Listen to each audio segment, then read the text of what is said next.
मेरे प्यारे विद्यार्थियों, नमस्कार। हिंदी की कक्षा में आपका स्वागत है। आज मैं श्री रामधारी सिंह दिनकर द्वारा रचित ईर्ष्या तू न गई मेरे मन से यह पाठ मैं आपको पढ़ाने जा रही हूँ। ये श्री रामधारी सिंह दिनकर का चित्र है। अब मैं उनके जीवन परिचय पर आती हूँ।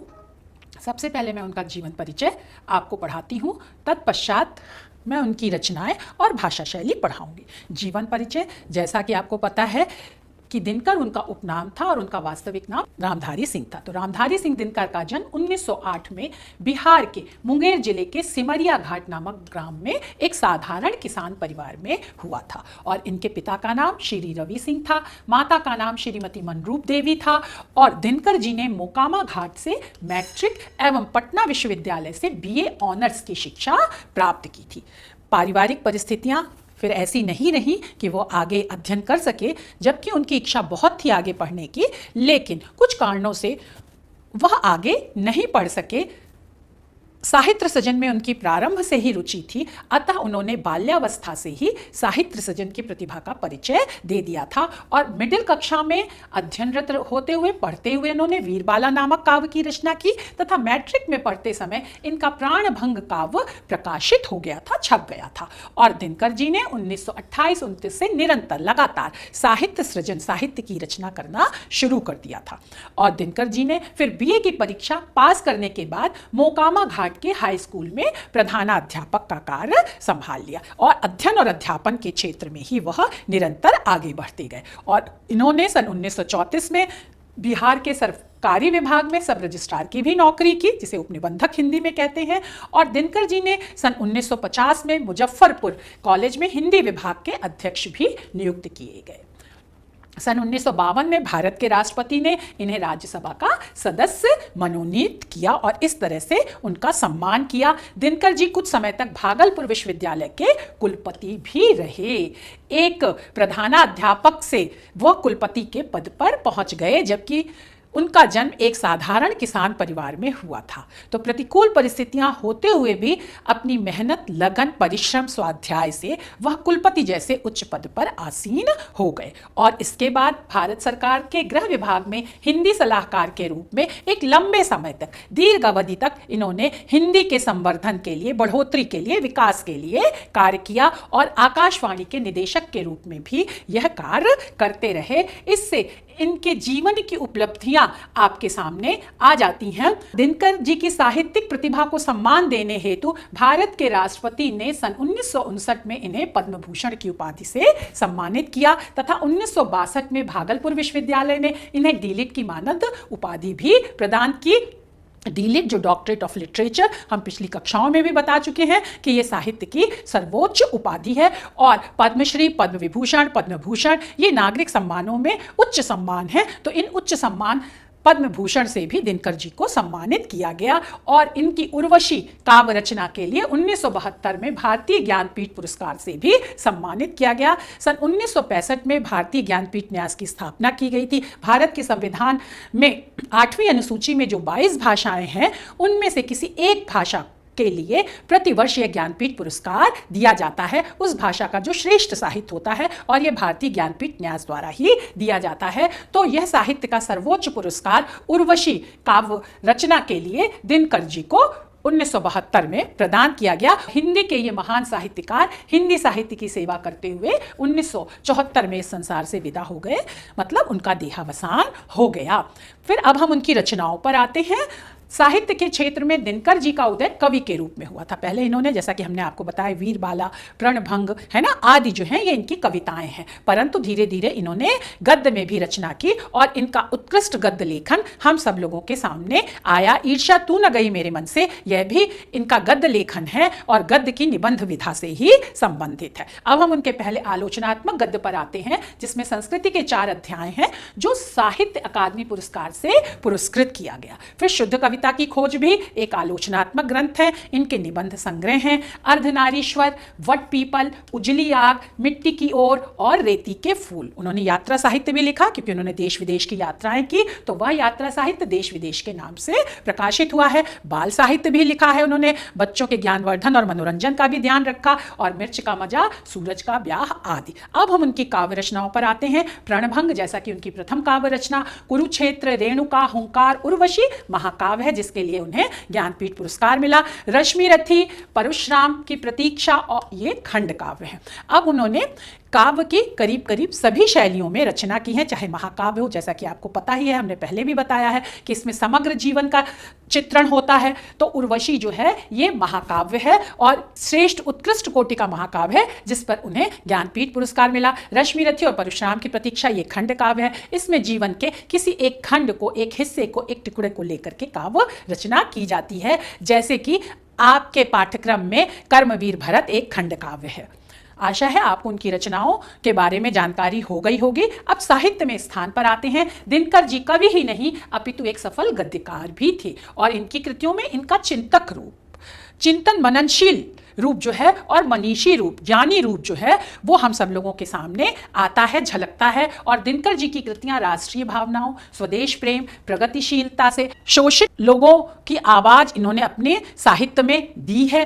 प्रेम और सौंदर्य रस से संवलित युक्त थी। इनका काव्य प्रेम और सौंदर्य रस का साकार मूर्तिमान रूप दिखाई देता है, और ये हिंदी साहित्य की अमूल्य निधि है, कोश है, खजाना है। अमूल्य मतलब जिनका मूल्य नहीं आंका जा सकता। दिनकर का साहित्य हिंदी साहित्य के श्रेष्ठ साहित्य में से गिना जाता है, और इन्हें वास्तव में हिंदी के साहित्य रूपी आकाश का दिनकर सूर्य सिद्ध करता है। जैसे सूर्य जैसे ही आकाश में उदित होता है, चारों तरफ प्रकाश छा जाता है, वैसे ही इनका साहित्य भी जन सामान्य का मार्गदर्शन करता है और उसके अंदर आशा का संचार करता है।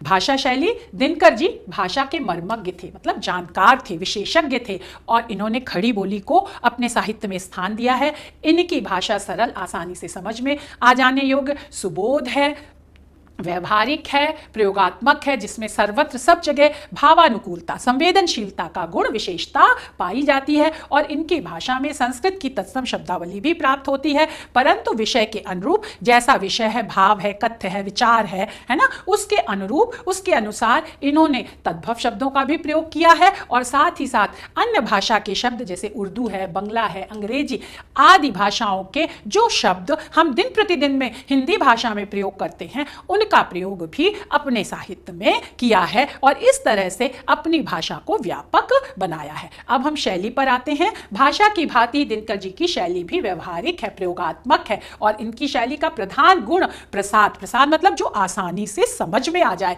ओज जो आपके अंदर तेज और स्फूर्ति का भाव भर दे, ये इनकी शैली की विशेषताएं हैं। और इनकी गद्य रचनाओं में शैली के विवेचनात्मक रूप, विश्लेषणात्मक, व्यंग्यात्मक, समीक्षात्मक, सुक्तिपरक आदि रूप भी मिलते हैं, प्राप्त होते हैं। विवेचन में हम उस कथ्य का गुण दोष आदि हम पाठक के सामने लाते हैं। विश्लेषण में अंतर संरचना के आधार पर हम बाह्य संरचना का निर्माण करते हैं। व्यंग में जब हम किसी बात को स्पष्ट रूप से नहीं कह पाते हैं तो अप्रत्यक्ष रूप से कहते हैं, उसमें गूढ़ अर्थ छिपा होता है, तो वहाँ व्यंग्यात्मक शैली होती है। और समीक्षात्मक, जब हम गुण दोषों का समान रूप से विवेचन करते हैं तो वो समीक्षात्मक है। सुक्तिपरक, जहाँ हम सुंदर सुंदर उक्ति और कथनों के द्वारा अपने कथ्य को स्पष्ट करते हैं तो वह सुक्तिपरक शैली होती है। और शैली, जैसा कि मैं पिछली कक्षाओं में आपको अनेक बार बता चुकी हूँ कि ये एक विधि है, पद्धति है, प्रकार है, जिसके माध्यम से साहित्यकार अपनी विषय वस्तु को क्रमबद्ध, सुव्यवस्थित और प्रभावशाली बनाता है। अब साहित्य,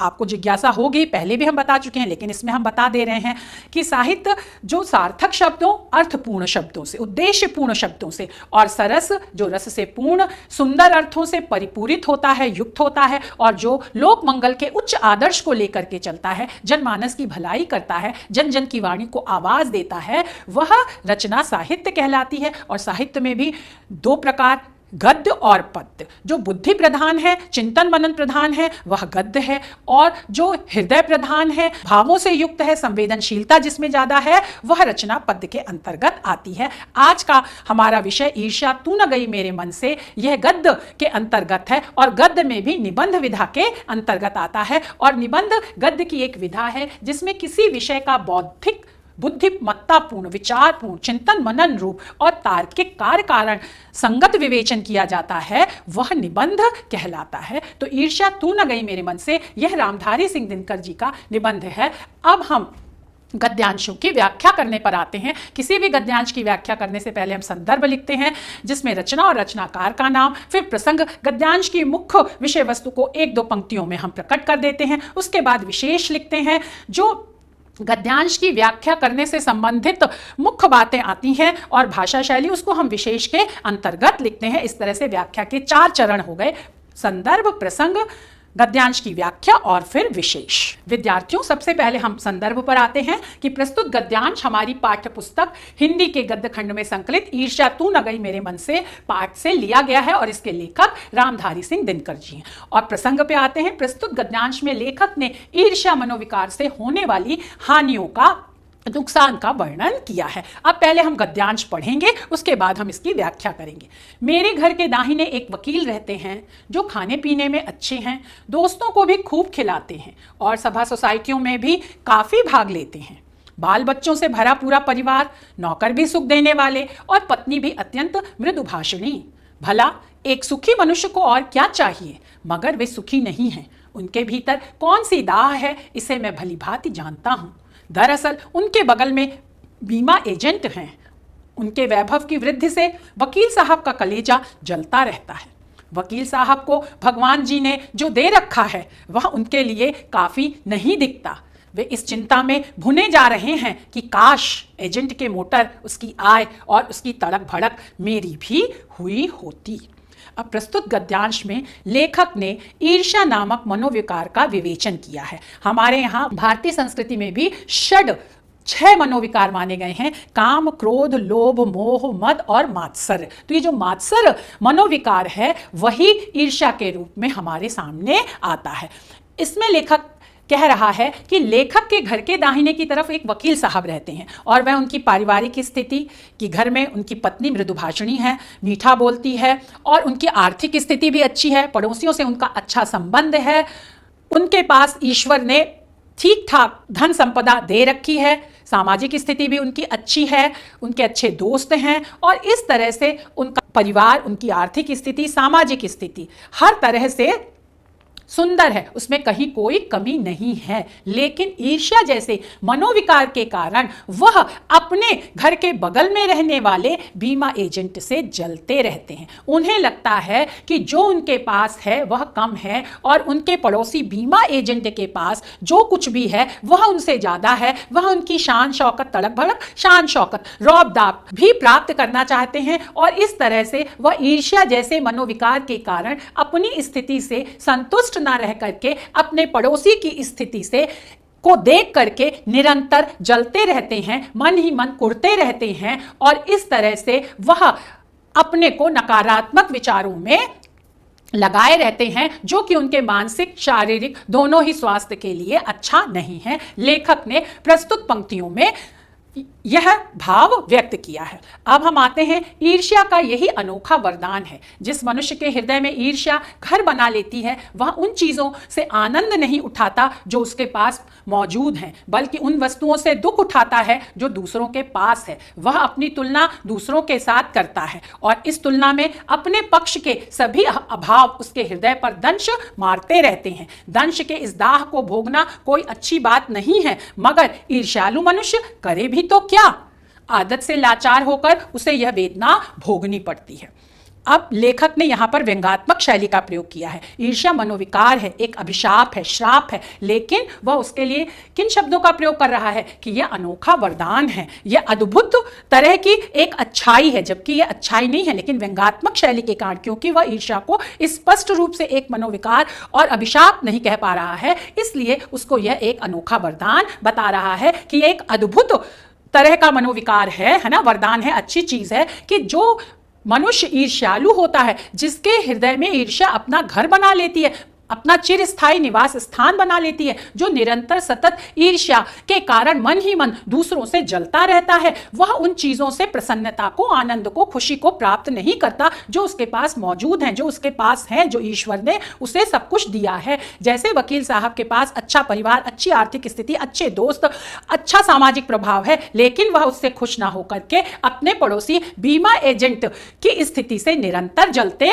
रहते हैं। और यही बात लेखक इन पंक्तियों में प्रकट कर रहा है कि वह उन चीजों से दुख उठाता है, परेशान रहता है जो दूसरों के पास है। दूसरों के सुख वैभव को देख करके ईर्ष्यालु व्यक्ति निरंतर जलता रहता है। कहने का तात्पर्य यह है, और वह हमेशा अपनी तुलना दूसरों से करता है, और यह तुलना नकारात्मक दृष्टिकोण से करता है। अगर वो सकारात्मक दृष्टिकोण से करे तो वह भी उनकी तरह होना चाहेगा और अपनी क्षमताओं का प्रयोग करके वह उनके समान स्तर पर आना चाहेगा। लेकिन यहां पर वह नकारात्मक दृष्टि से अपनी तुलना दूसरों से करता है कि हम अभाव में जी रहे हैं और वह समृद्धि में पनप रहे हैं, आगे बढ़ रहे हैं। इस तरह से वो नकारात्मक दृष्टि से अपनी तुलना दूसरों से करता रहता है, और इस तुलना में अपने पक्ष के जो कुछ, अपने पक्ष मतलब पास में, अपनी तरफ जो कुछ भी ईर्ष्यालु व्यक्ति के पास होता है, वह उसका उपभोग ना करते हुए अभाव, जो कमी होती है, जो नहीं होता है,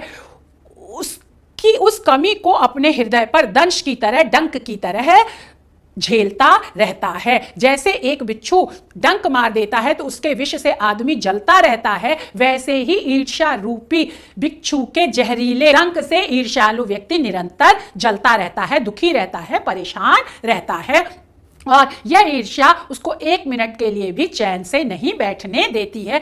और लेखक आगे कह रहा है कि दंश के इस दाह को, डंक की इस जलन को, ईर्ष्या रूपी डंक की जलन को भोगना कोई अच्छी बात नहीं है। दिन रात ईर्ष्या में जलते रहना ये अच्छा नहीं है, ना मानसिक स्वास्थ्य के लिए, ना शारीरिक स्वास्थ्य के लिए। लेकिन ईर्ष्यालु व्यक्ति की यह मजबूरी हो जाती है कि वह निरंतर ईर्ष्या जैसे मनोविकार में डूब करके वह जलता रहता है, क्योंकि ईर्ष्या के कारण, नकारात्मक विचारों के कारण उसके मन में कोई सकारात्मक सार्थक सोच, लक्ष्य, उद्देश्य नहीं रह जाता है। इसलिए वह ईर्ष्या की दाह में निरंतर जलता रहता है, और धीरे धीरे यह उसका स्वभाव बन जाता है, यह उसकी आदत बन जाती है, और उससे लाचार होकर के, मजबूर होकर के उसे ईर्ष्या का यह दाह, ईर्ष्या की यह जलन निरंतर झेलनी पड़ती है। लेखक यह बता रहा है कि कैसे धीरे धीरे ईर्ष्या ईर्ष्यालु व्यक्ति के स्वभाव का एक अभिन्न अंग बन जाता है, और ना चाहते हुए मजबूरी वश उसे जो है वो ईर्ष्या की जलन को भोगना पड़ता है, ईर्ष्या की जलन को सहना पड़ता है।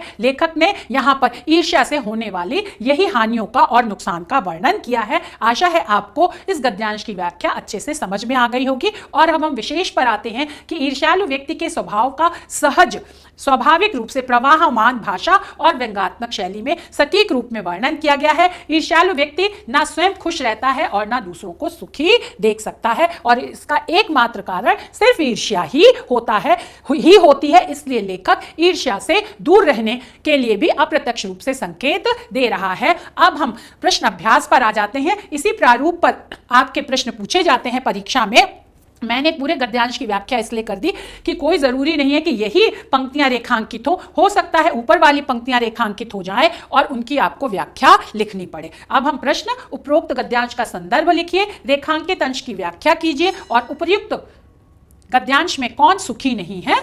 आशा है आप इन प्रश्नों का आसानी से उत्तर दे लेंगे। अब हम उनकी दूसरी व्याख्या पर आते हैं। सबसे पहले वही हम संदर्भ लिखेंगे, रचना का नाम, रचनाकार का नाम, पाठ का नाम ईर्ष्या तू न गई मेरे मन से, और इसके लेखक रामधारी सिंह दिनकर हैं। प्रसंग प्रस्तुत गद्यांश में लेखक ने ईर्ष्या मनोविकार के कारण उत्पन्न होने वाले दोषों को बताया है। अब ईर्ष्यालु व्यक्ति के मन में ईर्ष्या के कारण क्या क्या दोष, दुर्गुण पैदा होने लगते हैं, उसका वर्णन प्रस्तुत गद्यांश में लेखक ने किया है। अब हम पहले गद्यांश पढ़ते हैं। एक उपवन को पाकर भगवान को धन्यवाद देते हुए उसका आनंद नहीं लेना और बार बार इस चिंता में निमग्न रहना कि इससे भी बड़ा उपवन क्यों नहीं मिला।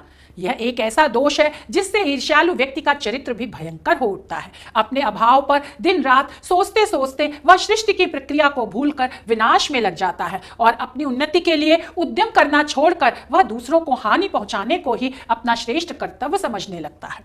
ईर्ष्या की बड़ी बेटी का नाम निंदा है। जो व्यक्ति ईर्ष्यालु होता है वही बुरे किस्म का निंदक भी होता है।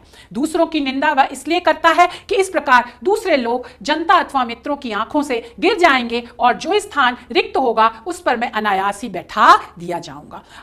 लेखक यहां पर कह रहा है एक उपवन को पाकर, उपवन मतलब बगीचा, तो जीवन रूपी सुंदर बगीचे को पा करके ईर्ष्यालु व्यक्ति प्रसन्न नहीं होता है, बल्कि और उसके बदले ईश्वर के प्रति कृतज्ञता ज्ञापित नहीं करता है, बल्कि इस चिंता में हमेशा निमग्न डूबा रहता है कि हमें इससे भी सुंदर जीवन की प्राप्ति क्यों नहीं हुई। और इस तरह से वह ईर्ष्या जैसे मनोविकार के कारण दिन रात अपने को अवनति की ओर ले जाता है, क्योंकि लेखक कह रहा है कि यह ईर्ष्या एक ऐसा दोष है, ऐसी बुराई है जिससे ईर्ष्यालु व्यक्ति का चरित्र भयंकर हो जाता है, विकराल हो जाता है। चरित्र हमारे आदत, स्वभाव आदि का जो सामूहिक रूप है, सम्मिश्रित रूप है, वह हमारे चरित्र का द्योतक होता है। और ईर्ष्यालु व्यक्ति के मन में निरंतर ईर्ष्या का भाव चलता रहता है, जिससे ना वह अपने सुख को देख पाता है बल्कि दूसरे के सुख को देखकर हमेशा जलता रहता है। और जलने के कारण उसके अंदर बहुत बुराइयां उत्पन्न हो जाती हैं जिनसे वह जलता है। सबसे पहले वह उनकी निंदा करता है, बुराई करता है,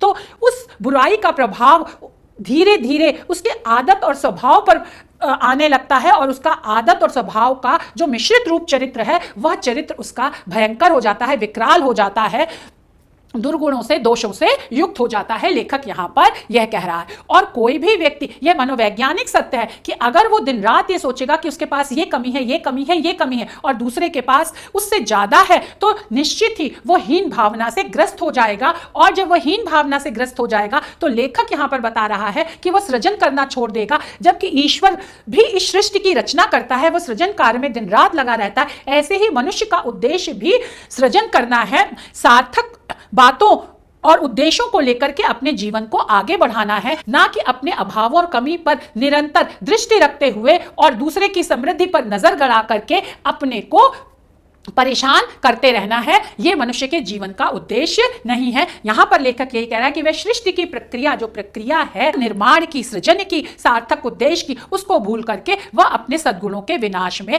अपने सद्गुणों को पतन की ओर ले जाने लगता है और अपनी उन्नति के लिए, अपनी प्रगति के लिए उद्यम करना, मेहनत करना, परिश्रम करना छोड़ करके वह दूसरों को हानि पहुंचाने को ही अपना श्रेष्ठ कर्तव्य समझने लगता है, क्योंकि वह सोचता है यह व्यक्ति हमसे उच्च स्तर का है, समृद्ध है, तो कैसे इसको हम उच्च स्तर से निम्न स्तर पर लाएं और कैसे इसकी समृद्धि को हम कम कर दें। और इसी कारण उसका चरित्र जो है वो भयंकर हो जाता है।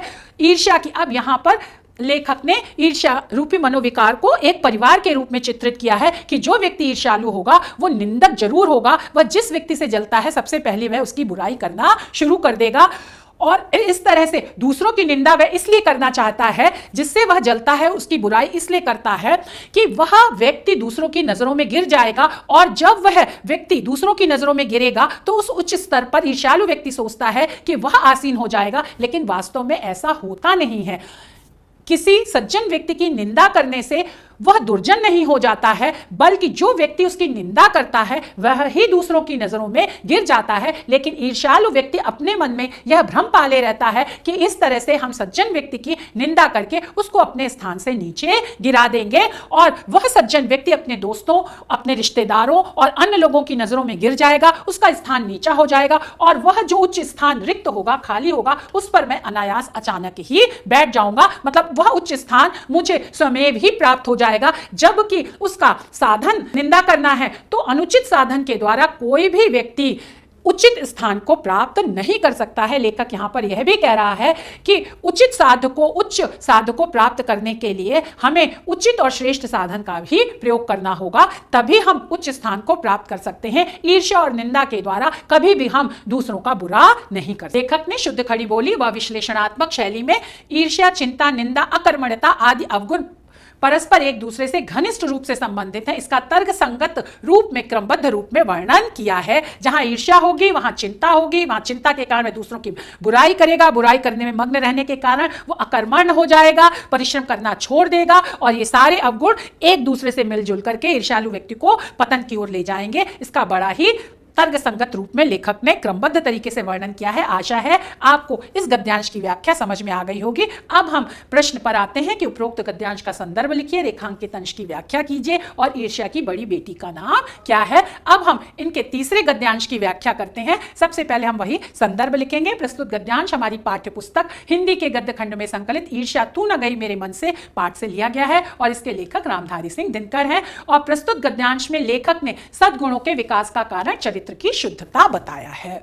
हमारे अंदर सद्गुणों का विकास तभी होगा जब हम अपने आदत से, स्वभाव से, व्यवहार से शुद्ध होंगे, पवित्र होंगे, निर्मल होंगे, सज्जन होंगे और दूसरों की भलाई करने के विषय में सोचेंगे, ना कि दूसरे से हम ईर्ष्या करेंगे। इसी बात को लेखक ने प्रस्तुत गद्यांश में प्रकट किया है। पिछले गद्यांश में लेखक ने कहा कि ईर्ष्यालु व्यक्ति निंदक होता है, लेकिन यहां पर सज्जन व्यक्ति कैसा होता है इस बात को बताया है। अब हम गद्यांश पढ़ते हैं, मगर ऐसा ना आज तक हुआ है और ना होगा। अब लेखक ये बता रहा है कि किसी की निंदा करने से, किसी से ईर्ष्या करने से ईर्ष्यालु व्यक्ति कभी भी उन्नति की ओर आगे नहीं बढ़ सकता है, और दूसरों के गिराने की कोशिश तो अपने को बढ़ाने की कोशिश नहीं कही जा सकती है। हम दूसरों की बुराई करके और जबरदस्ती दूसरों के दुर्गुणों पर प्रकाश डाल करके हम कभी भी आगे नहीं बढ़ सकते हैं। जैसा कि आपको पता होगा, स्वामी राम तीर्थ थे, उन्होंने एक लकीर खींची और लोगों से यह पूछा कि इस लकीर से बड़ी लकीर कैसे खींची जा सकती है। तो जब एक मेधावी विद्यार्थी आया तो वो जो लकीर थी, उस मेधावी विद्यार्थी ने उससे बड़ी लकीर खींच दी, उस लकीर को छोटा नहीं किया। तो इस तरह से हम अपनी अच्छाइयों को बढ़ा करके ही आगे बढ़ सकते हैं। दूसरों की बुराई करके, दूसरों को छोटा दिखा करके, निम्न स्तर का बता करके हम कभी भी आगे नहीं बढ़ सकते हैं। यह एक वैज्ञानिक और प्राकृतिक सत्य है। इसी बात को लेखक ने प्रस्तुत गद्यांश में और पंक्तियों में प्रकट किया है। एक बात और है, संसार में कोई भी मनुष्य निंदा से नहीं गिरता। अब लेखक उन्नति और अवनति के कारणों पर प्रकाश डाल रहा है और कह रहा है कि इस दुनिया में कोई भी मनुष्य जो सज्जन मनुष्य है या सामान्य मनुष्य है, अगर उसकी बुराई की जाती है तो वह उस बुराई के कारण कभी भी अपने स्थान से नीचे नहीं आता है। व्यक्ति की अवनति का कारण है पतन, मतलब अवनति का कारण है उसके सद्गुणों का ह्रास। जो उसके अंदर अच्छाइयां हैं वह जब धीरे धीरे कम होती जाती हैं, अपने श्रेष्ठ लक्ष्यों से वो व्यक्ति विरत होता जाता है, तभी उसका पतन होता है, तभी उसकी अवनति होती है। नहीं तो व्यक्ति चाहे सामान्य हो चाहे श्रेष्ठ हो, उसने अपने जो लक्ष्य निर्धारित कर रखे हैं, उसके अंदर जो सद्गुण है, अच्छाइयां हैं, अगर वो धीरे धीरे निरंतर उनको आगे बढ़ाता है तो वो आगे ही बढ़ेगा, कभी पतन की ओर नहीं आएगा, है ना। इसी प्रकार कोई भी मनुष्य दूसरे मनुष्यों की निंदा करने से अपनी उन्नति नहीं कर सकता। आगे लेखक कह रहा है कि दूसरों की बुराई करके मनुष्य कभी अपनी प्रगति नहीं कर सकता है, बल्कि दूसरों की अच्छाइयों को ग्रहण करके मनुष्य आगे बढ़ सकता है। उन्नति तो उसकी तभी होगी जब वह अपने चरित्र को निर्मल बनाए तथा गुणों का विकास करे। अब लेखक यहां पर कह रहा है कि प्रत्येक व्यक्ति के लिए एक संदेश भी दे रहा है, उपदेश भी दे रहा है और सत्य तत्व का उद्घाटन भी कर रहा है कि कोई व्यक्ति तभी अपने जीवन में उन्नति कर सकता है जब उसका स्वभाव, उसकी आदत और उसका व्यवहार निर्मल हो, मल से रहित हो, बुराइयों से वह दूर हो और उसके अंदर जो मेधा है, क्षमता है, प्रतिभा है, योग्यता है, अच्छाइयां हैं, वह उन गुणों को आगे बढ़ाए। भले ही वह धीरे धीरे आगे बढ़े, लेकिन इन अच्छाइयों के सहारे वह प्रगति अवश्य करेगा। लेखक ने इस तरह से यहाँ पर अवनति के जो कारण है, पतन के जो कारण है और उन्नति के जो कारण है, उन पर प्रकाश डालते हुए अप्रत्यक्ष रूप से ईर्ष्या जैसे मनोविकार से दूर रहने का संदेश दिया है और हमें अपने अंदर निहित स्वाभाविक प्रतिभा को पहचान करके उन्नति की ओर अग्रसर होने का भी पाठ पढ़ाया है। अब हम विशेष पर आते हैं। लेखक ने उन्नति और अवनति के कारणों का तुलनात्मक विवेचन तत्सम प्रधान खड़ी बोली में, जैसे सद्गुण है, ह्रास है, ये सब निर्मल है, ये सब तत्सम प्रधान शब्द है। तो तत्सम प्रधान खड़ी बोली व सुक्ति प्रधान उपदेशात्मक शैली में कार्य कारण संबंध में सहज, बहुत स्वाभाविक रूप से किया है। भाषा सरल है, आपको बहुत आसानी से समझ में आ जाएगा कि उन्नति का कारण क्या है और अवनति का कारण क्या है। अब हम प्रश्न पर आते हैं। उपरोक्त गद्यांश का संदर्भ लिखिए, रेखांकित अंश की व्याख्या कीजिए और व्यक्ति के पतन के क्या कारण होते हैं। अब आज मैंने आपको ईर्ष्या तू न गई मेरे मन से पाठ का प्रथम खंड पढ़ा दिया। इस पूरे पाठ को मैंने 4 खंडों में विभाजित किया है और इस तरह से 4 खंड में ईर्ष्या तू न गई मेरे मन से पाठ की व्याख्या आपकी पूरी हो जाएगी। अब इस पाठ से हमें क्या शिक्षा और संदेश मिलता है? यह ईर्षु पर वित्तेषु रूपे वीरे कुलान्वये सुख सौभाग्य सत्कारे तस्य व्याधिर अनंत कहा। भावार्थ इसका हम बता रहे हैं कि जो व्यक्ति दूसरों की धन संपत्ति सौंदर्य पराक्रम उच्च कुल सुख सौभाग्य और सम्मान से ईर्ष्या व द्वेष करता है वह असाध्य रोगी है, मतलब उसके रोग का कोई इलाज नहीं है। इसलिए ईर्ष्या हमें नहीं करनी चाहिए। अगर ईर्ष्या जैसे मनोविकार की गिरफ्त में हम आ गए तो ईर्ष्या से छुटकारा पाना बहुत मुश्किल है और उसका यह रोग कभी नहीं ठीक होता। लेकिन रामधारी सिंह दिनकर ने आगे भी कहा है कि सबकी ईर्ष्या द्वेष जलन का भाजन केवल मात्र हूं, भाजन मतलब पात्र हूं। सब लोग मुझसे भले ही ईर्ष्या और द्वेष करें, लेकिन फिर भी मैं ईश्वर को धन्यवाद देता हूं कि मैं दया का पात्र नहीं हूं, क्योंकि मेरे अंदर जो योग्यता है उसके द्वारा मैं अपनी उन्नति कर रहा हूं, अपने श्रेष्ठ आदर्श और लक्ष्य को प्राप्त कर रहा हूं। जैसा कि इस पाठ में लेखक ने कहा है कि एक उपवन को पा करके हम ईश्वर को धन्यवाद नहीं देते हैं, तो यहां पर लेखक ईश्वर को धन्यवाद दे रहा है कि उसने मुझे जो भी जीवन दिया है उससे मैं संतुष्ट हूं, सुखी हूं और दूसरे के सुख को देख करके मैं ईर्ष्या नहीं करता हूं। वैसे भी कहा गया है कि काव्य शास्त्र विनोदेन कालो गच्छति धीमताम व्यसनेन चा मूर्खाणाम निद्रया कलहेन वा। बुद्धिमान लोग होते हैं वो साहित्य सृजन साहित्य चर्चा में अपना समय व्यतीत करते हैं और जो मूर्ख लोग होते हैं वह सोने में, निंदा करने में, कलह करने में ही अपना सारा समय व्यतीत कर देते हैं। इसलिए हमें बुद्धिमान होकर के साहित्य चर्चा करनी चाहिए और अपने को एक उच्च लक्ष्य से प्रेरित रखना चाहिए। धन्यवाद, नमस्कार।